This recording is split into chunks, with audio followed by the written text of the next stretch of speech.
will establish the Bangsamoro political entity. Speaking right now is the chair of the Moro Islamic Liberation Front, Al-Haj Murad. Let's listen in. Executive Secretary Middle Dia, other members, the members of the cabinet.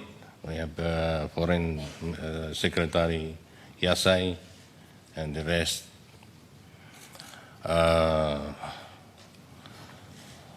Congressmen, members of the Senate, senators, local governments, officers, my colleague in the Moro Islamic Liberation Front, and other guests who are with us. Assalamu alaikum wa rahmatullahi wa barakatuh. Good afternoon to everyone. Once again, I come here today in this historic place in the name of peace and for peace. I stand before you not to assert my leadership for a movement that has fought the government for more than 40 years. I stand before you to represent and assert the legitimate interests and aspiration of my people whose desire for peace and justice has long been denied. I come here today not to cash in, quote, the dividend of peace, unquote. I come here today to offer partnership for peace so that together our people and we may reap progress and development. I stand before you not to create division as a result of our assertion for a distinct identity. I stand before you to offer mutual understanding so that despite our differences, we may still live together and build together a better future. Today, indeed, is a special day, and I am elated to witness the triumph of our collective desire to continue to pursue the path of peace despite the many challenges, and so build on the cumulative gains of our peace process.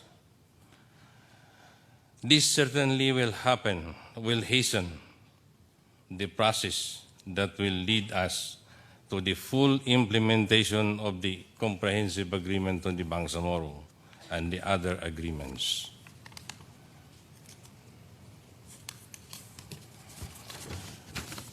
The signing of the executive order that will reconstitute the Bangsamoro Transition Commission brings to the fore the sincere desire of the new administration under the able and strong leadership of His Excellency President Rodrigo Duterte to continue the path to peace, given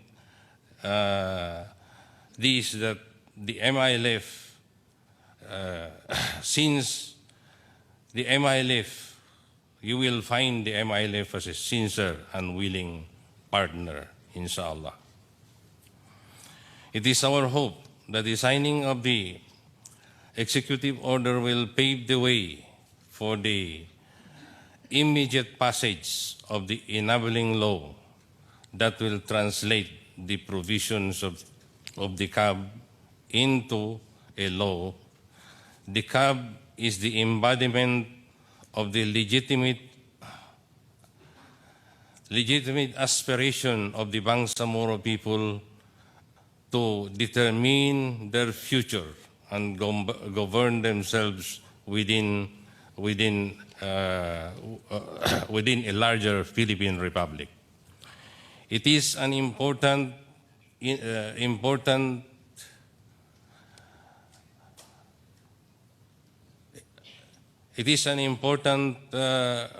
step to ascertain what the President has always been mentioning, the historical injustices committed against the Bangsamoro people. It is not just our right, but it is the right thing to do. The CAB and its translation into BBL is not the franchise of the MILF. The benefit of the law will redound to the benefit of everyone in our region and the country in general. It is a law that will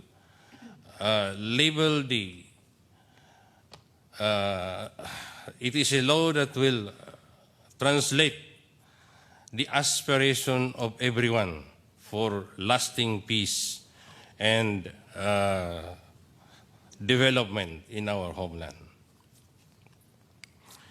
It is not owned by anyone.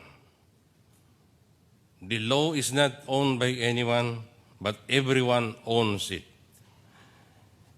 It is a peace covenant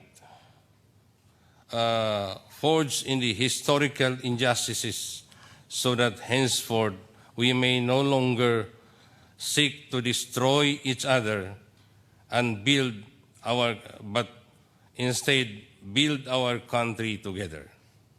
It is a law that seeks to bequeath to our generation a country that they can be proud and a history that they recognize the heroism of people that continuously resisted colonization and imperialism. And so, today, my friends, I am here and not merely to witness the signing of the executive order, but I am here to witness the rebirth of a new hope that we may finally achieve the fulfillment of the promise of a peace agreement for our future generation. I pray that peace, progress, justice, and brotherhood will reign in our homeland. Thank you. Wassalamu alaikum wa rahmatullahi wa barakatuh. Thank you, Chair Murad, for your message. Women, or half of the population, are really in the forefront in peacemaking and peace building here in the Philippines. And President Duterte takes women seriously, and proof of that is his appointment of Ms. Irene Santiago as chair of the Government Implementing Panel. May I call on Ms. Irene Santiago to give her message.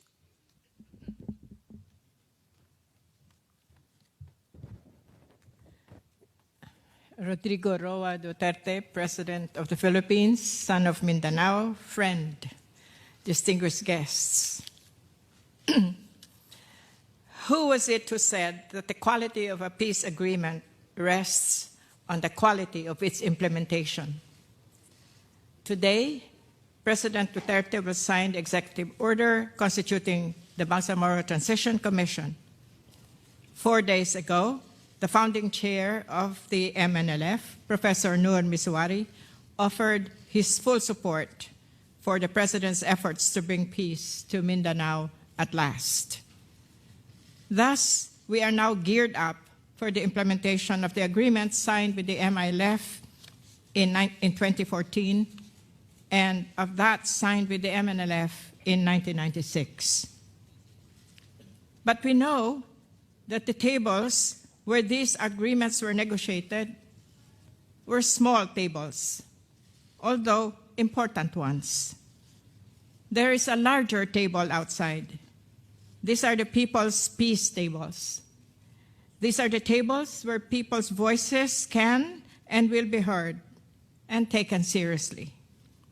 People's participation is key to help make peace, and more importantly, to make peace last.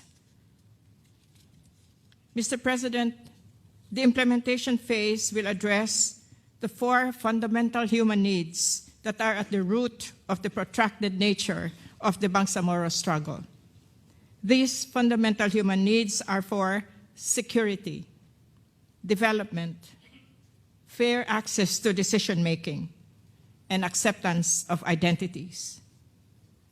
Our work on normalization, including decommissioning, socio-economic development, and transitional justice and reconciliation, while focused on the communities and camps racked by destructive conflict, will also be directed at what is called positive peace for our country. For you see, the silencing of guns of war brings only negative peace. We have to do positive peace to make peace and to make peace last. There are 8 pillars of positive peace: a well-functioning government, low levels of corruption, acceptance of the rights of others, good relations with our neighbors, sound business environment, high levels of human capital, equitable distribution of resources, and free flow of information. Mr. President, you have mentioned all those pillars at one time or another during the campaign as well as now. Couldn't this be the overall framework of the Duterte administration so that we finally address what is called the strategic deficit? That is the deficit brought about by the lack of connection between what we do on the macro level and what happens on the micro level, on the ground, where people live their lives. As I pointed out to the newly elected officials of the ARMM, it is not the proliferation of guns that is at the root of violence. It is the lack of all the pillars of positive peace. Mr. President, in the Global Peace Index, the Philippines is currently 139th out of 163 states and territories. If we all work as a system, the MILF and the MNLF, all departments and agencies, women who are half the population, the youth who are the majority of our population, and all sectors, and the CPP, NDF, NPA, because that agreement is coming along well. If we all work together to construct the 8 pillars of positive peace, perhaps, Mr. President, the Philippines will be in the top 10 of the most peaceful countries in the world by 2022. Permit me to borrow the powerful words of the editorial of the Times of India on the occasion of that country's independence.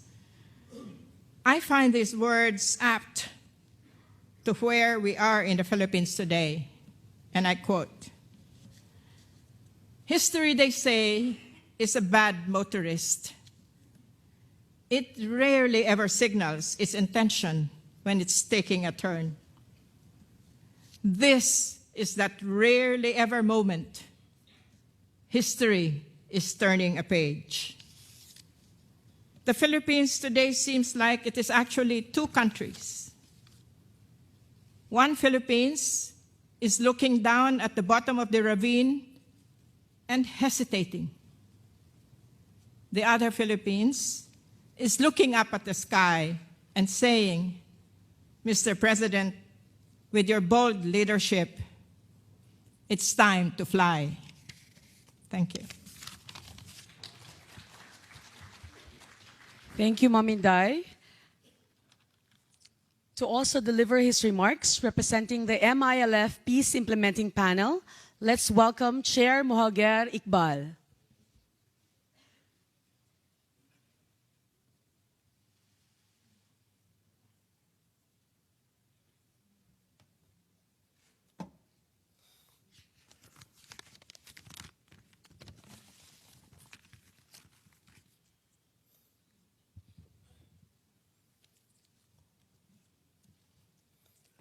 Bismillahirrahmanirrahim. His Excellency President Rodrigo Duterte, Chairman and Brother Murad Ebrahim, Honorable Secretary Jess Doresa, my partner in government, Madam Irene Santiago, members of the Cabinet, members of Congress, members of the MILF Central Committee who are with us this afternoon, our brothers from the MLLF, other distinguished guests, Assalamu alaikum wa rahmatullahi wa barakatuh, and good afternoon. On December 17, we would be marking the 4th year since the first executive order was signed, creating the Bangsamoro Transition Commission, or BTC. Optimism, especially among us Moros, was so high because of the then freshly signed Framework Agreement on the Bangsamoro, or FAB, on October 15, 2012, and the issuance of what would be officially cited as Executive Order 120, which was later amended by Executive Order 187 on 2015. We thought and anxiously anticipated that before the 16th Congress would adjourn, the proposed Bangsamoro Basic Law, or BBL, would become a law. But as everyone here knows, the bill did not even make it to the second reading in both the Senate and the House of Representatives.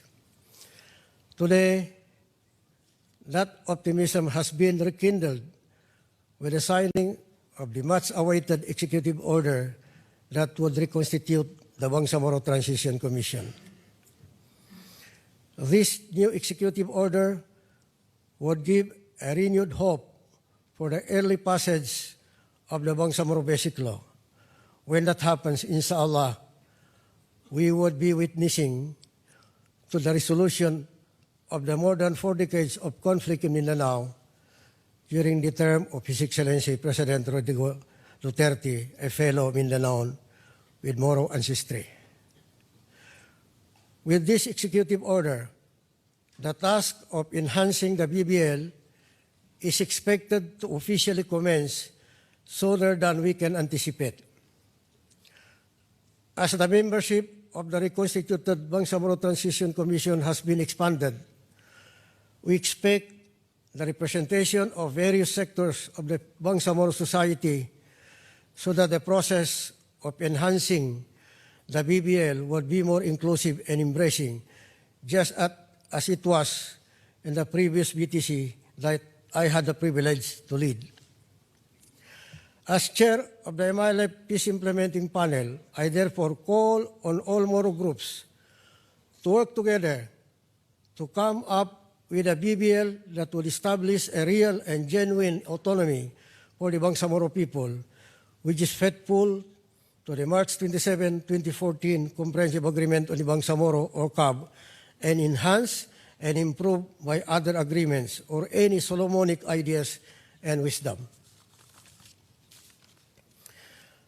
On this another historic stage in our common struggle to pursue the Bangsamoro right to self-determination, let us set aside our selfish, parochial, tribal, and or organizational interest and make the paramount the collective interest of the Bangsamoro who just demand the restoration of their identity, correction of the historical injustice committed against and the resolution of their legitimate grievances. I also sincerely appeal to the Filipino people at large for their support in the establishment of lasting peace in Mindanao. Just give the Bangsamoro the chance to truly govern themselves in the genuine autonomous manner set up in the signed agreement, and we would work very hard for peace and development because that is what every one of us wants to achieve. I would like to state in advance my appeal to the current Philippine Congress, to our honorable senators and congressmen to fast-track the legislative process in passing the BBL. As I have consistently stated, and I reiterate that we in the MILF trust the collective wisdom of Congress in passing the BBL. We still hold the trust. Please do not fail us, the Bangsamoro, and those who wish to have genuine peace among us, especially in Mindanao. At this juncture, I must say to everyone and sundry that the passage of the BBL is a national interest of this country. It would put to rest this longest-running conflict in the world today. Lastly, we thank President Duterte for his efforts in moving forward the peace process. We have no doubt that the President really wants to end the conflict in Mindanao. Rest assured that the MILF will always remain committed to the peace process and the signed agreement engendered by it. Thank you very much and good afternoon. Thank you, Chair Iqbal. And thank you for the entire Moro Islamic Liberation Front for keeping the faith in the peace process. Ladies and gentlemen, we will now proceed to the signing of the executive order by the President. May we request Presidential Advisor on the Peace Process, Secretary Jesus Deresa, MILF Chair Al-Haj Ebrahim Murad, Government Implementing Panel Chair Irene Santiago, MILF Implementing Panel Chair Mohagher Iqbal, House Speaker Pantaleon Alvarez, and Senate President Aquilino Coco Pimentel to stand as witnesses.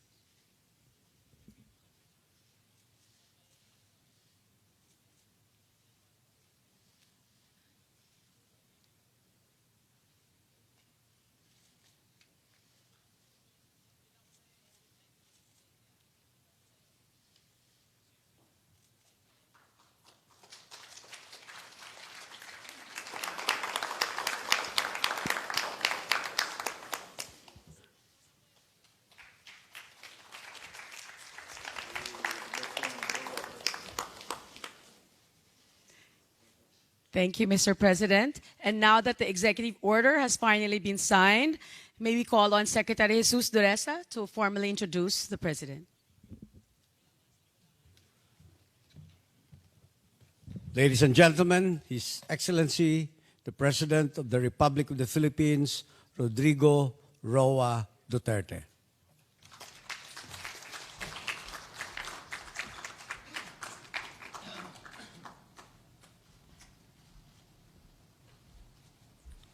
Thank you. Can I sit down? Executive Secretary Mijaldia, Secretary Doresa, and the members of the Cabinet, Chairman Irene Santiago, and the GPH Implementing Panel members, Chairman Al-Haj Murad Ebrahim, and our brothers from MILF, Chairman Iqbal and the MILF Implementing Panel members, Chairman Muslimin Sema and the eminent Central Committee members, my fellow workers in government, my countrymen. I am a creature of Mindanao. Though when I ask from where I come, I would always say that I am a Cebuano because we trace our lineage from our paternal fathers. But actually, I have not resided in Cebu, not even for the day. And so I've always considered myself from Mindanao, who was grown up in the place and saw everything that unfolded all these years. And one of those things really is the continuous strife, the internecine between our brothers, the Moro and the Christians, ever since.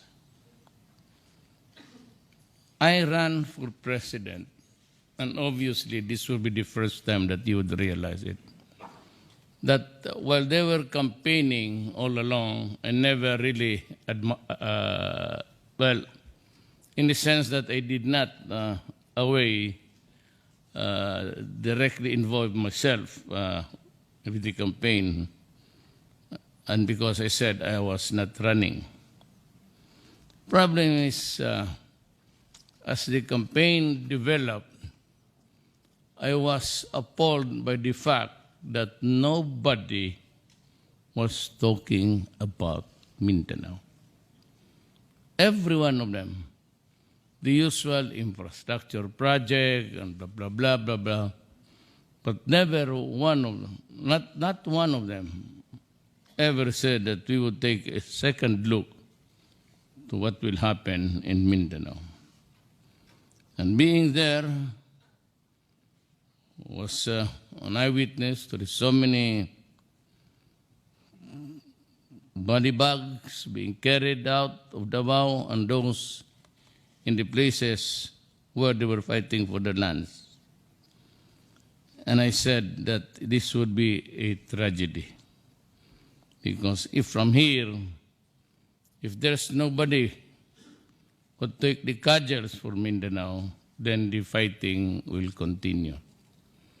And I said, if there is no person who would stand for peace in Mindanao, then we'll have another round of 40, almost 45 years of fighting. So we were faced with the dilemma of fighting for another 45 years, added, let alone to the problem of the Communist Party of the Philippines, with whom we were or are fighting for almost 45 years now. There seems to be no respite to the troubles that ailed the country. And so I decided to run on the platform that there will be a structure that must be acceptable to the people of the Republic of the Philippines. And one that must be adopted willingly by the Moro people of Mindanao. Ang problema dito, ako lang ang nasasabi noon. At sinasabi ko na uli, pabalik-balik yon, here and now again. I will tell you that without an altogether new framework and the best structure that would be acceptable to all would be a federal setup. And I said that if you can perfect the federal government apparatus by about the third, fourth year, and there will be a president, a strong president provided for that kind of government, I will willingly give up the rest of my term. I will resign, and I give you my word now.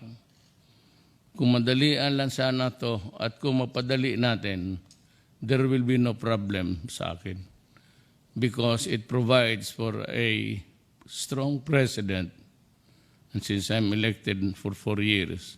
But if you can just finish it in 3 to 4 years, I am out. That I commit to you.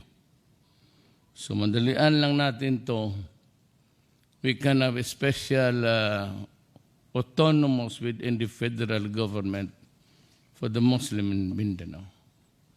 But the historical injustice, I said, that's what I term the situation now, must be corrected. And it dates back to the time of Magellan. Well, he was comfortable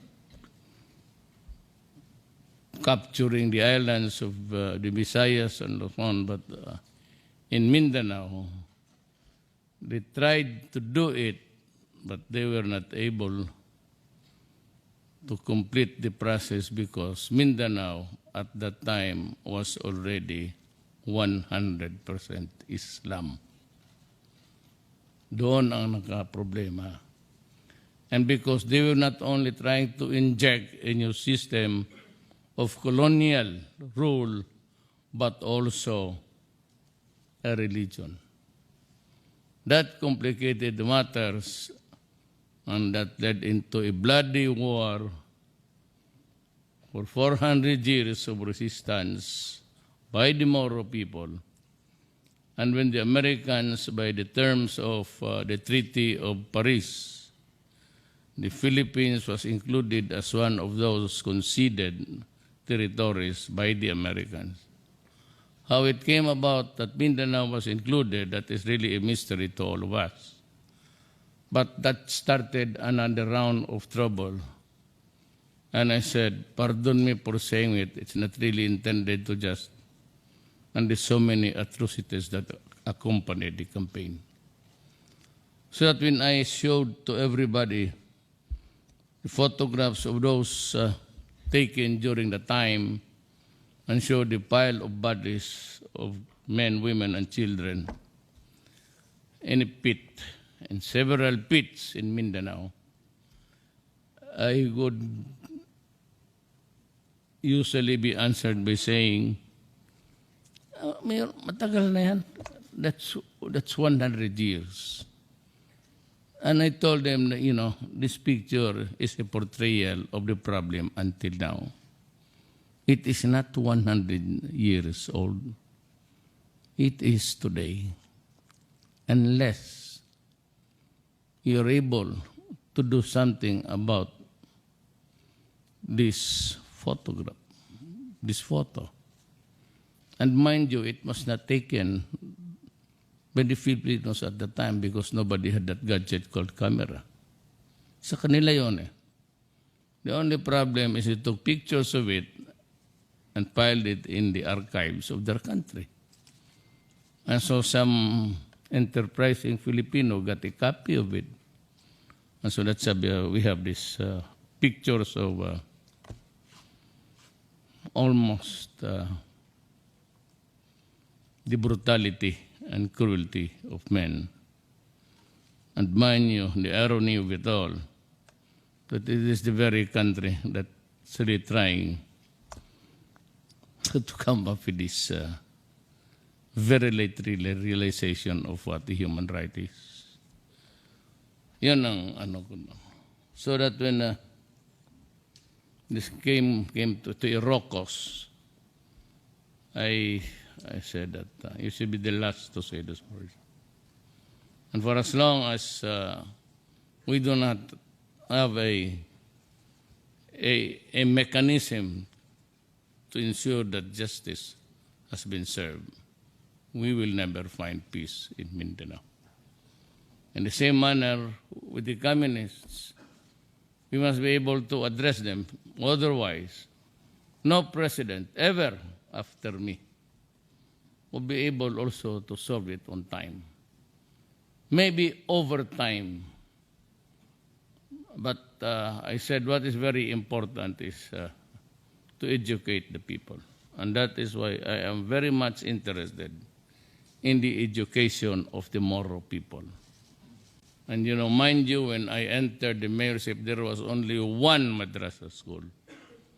And today it has expanded to almost 169 because I wanted the Moro people educated so that they would know what to do with their country in the coming years. So my only desire is that peace in Mindanao would finally come.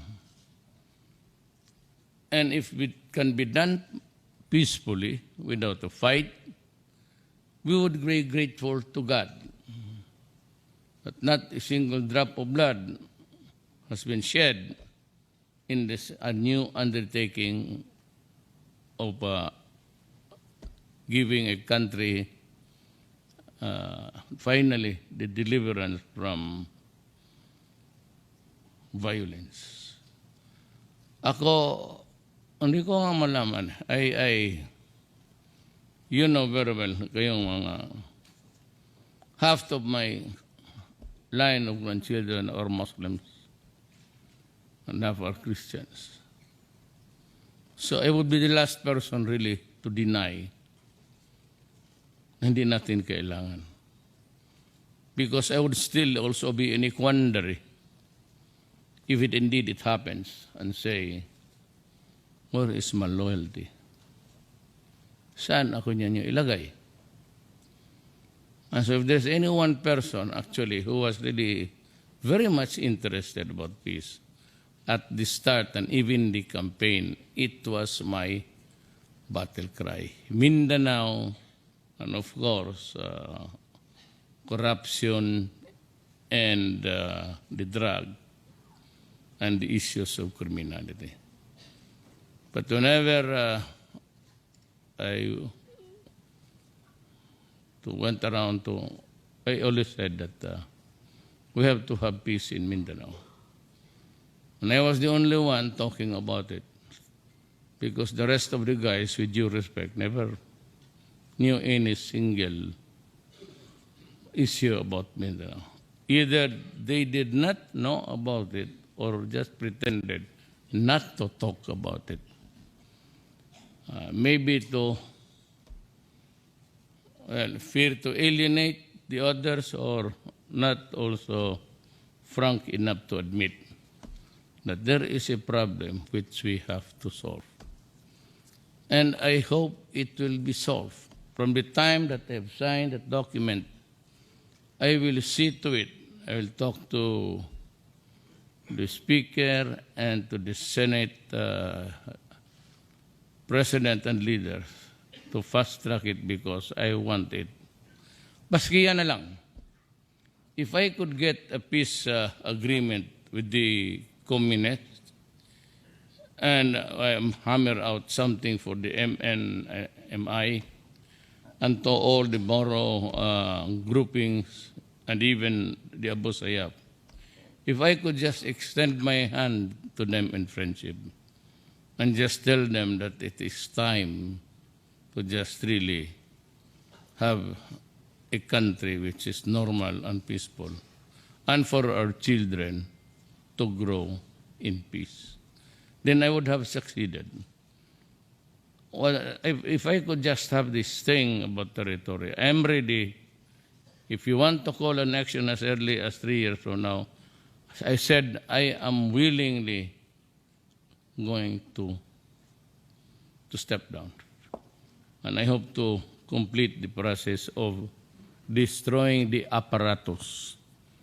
The drug problem in the country is not run by one person. As a matter of fact, the exchange stocks. Wherever there is a dearth of one supply, then they send another. So they exchange goods. And this is really an apparatus which the government must destroy, else it will be the reason for the failed state of the Philippine Republic. If you see now, alam mo, totoo lang magprangkahan tayo. We are already in the narco-politics stage. Just like in South America, started as just a small time, and you should know the history. There are a lot of books written about how America failed its people. and in the border along Mexico and Arizona, Texas, and the countries bordering it, there are now about 60,000 people who have died there. And nobody's complaining. Here, I have a problem of drugs, which is really they're supplied by many, either from out, thrown overboard, jettisoned, and somebody picking it up in the high seas or manufactured here. I would not like to dwell on the 1 million under my term, which started just a few months ago. I will limit myself to the already confirmed figure given by General Santiago of PDEA, who was heading that agency. Ang lumabas ganito, there are about 3 million at that time.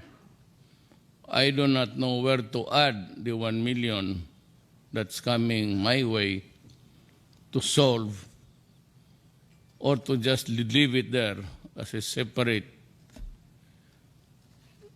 figure, because kukwentahin lang ho ninyo sa 200 per hit, that is the prevalent price dito sa, I think all over the Philippines, it's 200. If you times that by 3 million, yung kay Santiago lang muna, you will have about 6,000 per month, per person. And if you multiply it by weeks, then you will have 18 billion a week, 18 billion a month rather. And if you count it by years, that would be 216 billion a year. Money that is intended for food, money intended for the school of the children, money intended for medicine. A breadwinner in the family would lose that much. And not all of it are really honestly earned. For some of them were stolen from the other hands of those who are robbed, killed along the way. It's the highest of crime. Kailangan talaga maputol ito, not only the individuals, but the apparatus itself. And mind you, again, I did not order the police to take punitive actions. I directed the police and the armed forces to go after them because I have declared war. And whatever the human rights guys would tell us, whatever be the characterization of the situation, I am declaring a war, and until the last pusher or the last drug lord is killed, this campaign will continue until the very last day of my term, however short or however long it is. I am committed to that duty. I do not maybe pulling a chair here and say that I am the only one who can do it. But in my time, because I am here, I will do it. And I do not care. You know, I would like to announce now that the 226,000 of M16 that was maybe ordered or were ordered already, I am ordering its cancellation sa police. And we will just have to look for another source that is cheaper and maybe as durable and as good as those made from the place we are ordering them. We will not insist on buying expensive arms from. We can always get them somewhere else. So, kalimutan na nila sabi it would be arriving on July of 2017. I am ordering the police to cancel it. Di natin kailangan ano. And you know why? Ayan niya, bakit? Why should we hurry it? Yung baril na yan, bilihin ko. Sinong patayin ko niyan? Wala man tayong kalaban. Tayo-tayo lang papatayan dito. So what's my hurry? I don't have to hurry. I buy bullets. What for? For the Filipinos. Tayo lang dito. I will just cancel it. Contributed to the success of the reinvigorated Bangsamoro Transition Committee. Huwag na muna tayong bilhin ng baril. Let us just have a moratorium of violence and maybe we can use the money useful for some other endeavors. Yan lang hinihingi ko sa inyo. Kasi magbili ako, gagamitin lang rin yan para magpatayan tayo dito. So, what do we get? Because we buy that, we have to buy bullets. And if you have the bullets, para patayin mo lang kapwa mo Pilipino or kapwa mo Moro o kapwa mo Kristiyano. So I am committed to the peace process. I pray to Allah that it will succeed in my term. Sabi ko nga, baski yan na lang ang magawa ko para sa bayan, okay na ako. Then I can retire in peace. Maraming salamat po. Daghang salamat, President Duterte. May we President request Duterte, just having signed the executive order to reconstitute the Bangsamoro Transition Commission, there with the chairman of the government peace panel, or now they call it the government implementing panel, Irene Santiago, and the chairman